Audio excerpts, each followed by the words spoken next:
bicara negara hukum. Kenapa dalam prakteknya hukum administrasi dibiarkan tidak berfungsi? Nah, menurut saya sampai berbusa ngomong di luar gitu, dalam berbagai forum gitu. Berapa pentingnya hukum administrasi ini? Bukan berarti bahwa hukum yang lain itu tidak penting gitu loh. Dalam banyak kasus hukum administrasi itu penting. Saya ambil contoh misalnya kasus korupsi. Persepsi banyak orang termasuk para pakar bicara korupsi itu identik bicara pidana. Keliru. Karena kalau bicara tindak pidana korupsi itu sejatinya syarat dengan hukum administrasi. Atau paling tidak antara hukum pidana dan hukum administrasi itu saling berdampingan di situ. Tidak bisa misalnya yang maju hukum pidana saja, hukum administrasi dikesampingkan. Apa ini hukum administrasi? Tidak ada urusannya katanya.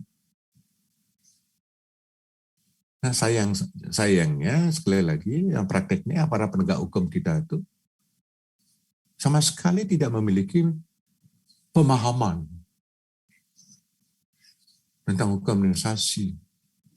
Mindsetnya kalau bicara tindak pidana korupsi identik dengan pidana. Bicara pidana identik dengan vonis hukuman gitu loh. Ini satu bukti hukum administrasi itu dipinggirkan. Itu sebabnya penjara penuh.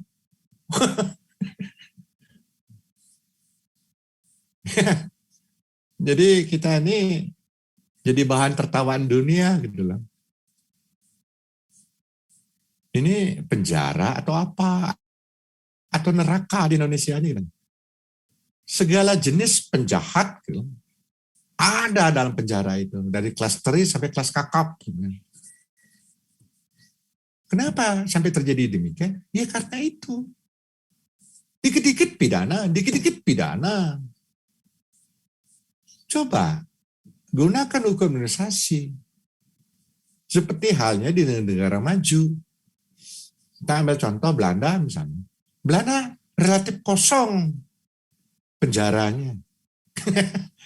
Kenapa? Ya karena dia lebih memainkan hukum administrasi, termasuk kasus korupsi. Bingung Anda ya? Kok bisa? Ya bisa. Tergantung political will. Ya, aparat penegak hukum kita itu kan lebih kasus korupsi. Yang lebih diburu itu adalah, atau yang lebih dikedepankan adalah bagaimana menghukum. Itu loh. Bagaimana menghukum. Jadi pendekatan yang dilakukan adalah pendekatan retributif. Tujuannya menghukum agar apa? Menimbulkan efek jera. Yang sangat dilupakan itu adalah kalau bicara korupsi, ada kerugian negara. Ini yang menjadi nomor 2. Salah. Kalau bicara kerugian negara, bagaimana caranya memulihkan terjadinya kerugian keuangan negara? Yang bisa memulihkan itu hukum administrasi, bukan hukum pidana.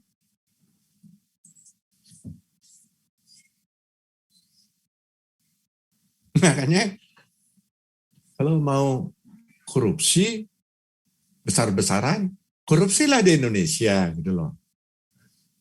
Tinggal pasang badan, bersedia dihukum. Uang negara yang dikorup, nggak usah tanggung-tanggung, jangan miliaran, triliun aja. Paling dihukum uang ganti rugi nggak nyampe. Katakanlah misalnya saya korupsi 10 triliun gitu. Boro-boro mengganti uang kerugian negara itu sampai 10 triliun. Miliar juga belum tentu gitu. Paling dihukum uang pengganti misalnya katakanlah 10 miliar. Subsidiar 2 tahun kurungan. Gitu.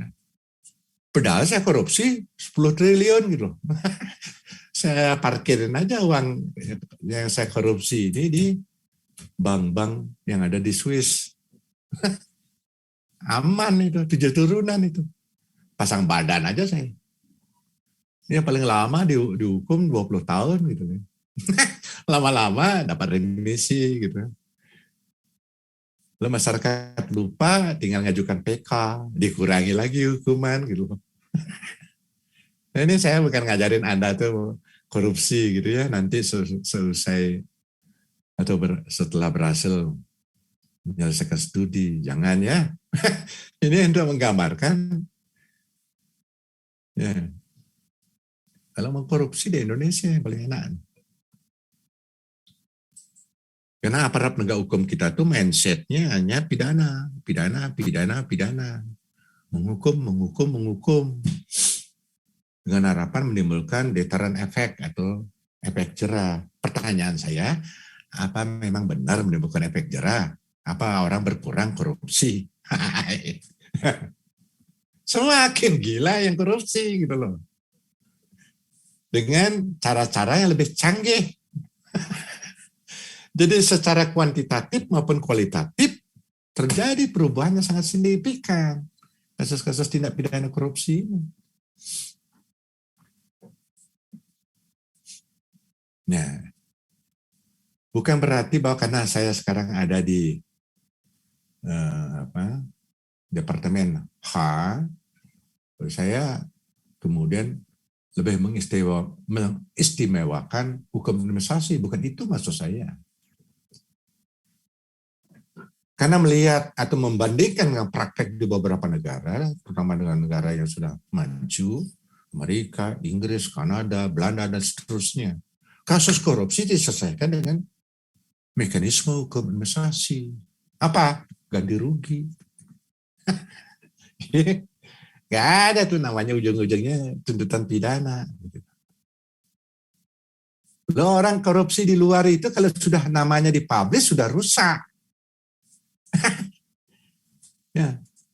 Jangan dianggap sepele sanksi sosial itu kalau nama orang sudah rusak. Ya, untuk membangun kembali reputasinya itu sangat luar biasa susahnya. Kalau kita kalau bisa sampai gimana caranya biar para koruptor ini bukan hanya rusak namanya, betul-betul miskin dan sangat dimiskinkan gitu loh. Ini penegakan hukum apa ini? Bila perlu digencet sampai gepeng gitu ya. Dibuat semiskin-miskinnya. Apanya dibuat miskin? Orang semua hartanya udah disita. Belum kapok juga katanya belum cukup. Terus mau diapain? Ya pokoknya dibuat sengsara mungkin. Ya sekalian aja lu bunuh. Jatuhin aja hukuman mati. Selesai kan? Apa begitu penegakan hukum di negara hukum Pancasila ini? Katanya Pancasila. Kemanusiaan yang adil dan beradab gitu. Bukan kemanusiaan yang tidak adil dan biadab. Jangan begitulah, gitu loh ya. Bukan berarti saya membela koruptor, tidak. Tidak menimbulkan efek jerah. Sampai dunia kiamat juga korupsi itu tetap akan selalu ada. Nah, sekarang mana lebih diprioritaskan? Penggunaan hukum pidana atau hukum administrasi? Atau sekurang-kurangnya berimbang? Kalau saya, sejujurnya, gunakan hukum administrasi lebih dominan. Pidana itu menjadi ultimum. Terakhir dia, gitu loh.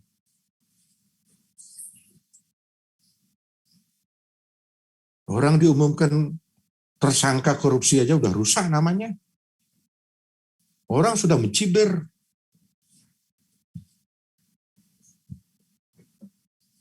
Teman-teman udah menjauhi. Bank-bank gak akan mau memberikan kredit. Udah rusak lah pokoknya. Baru diumumkan aja gitu loh. Apalagi misalnya berasal dari masyarakat yang mempertahankan hukum adatnya.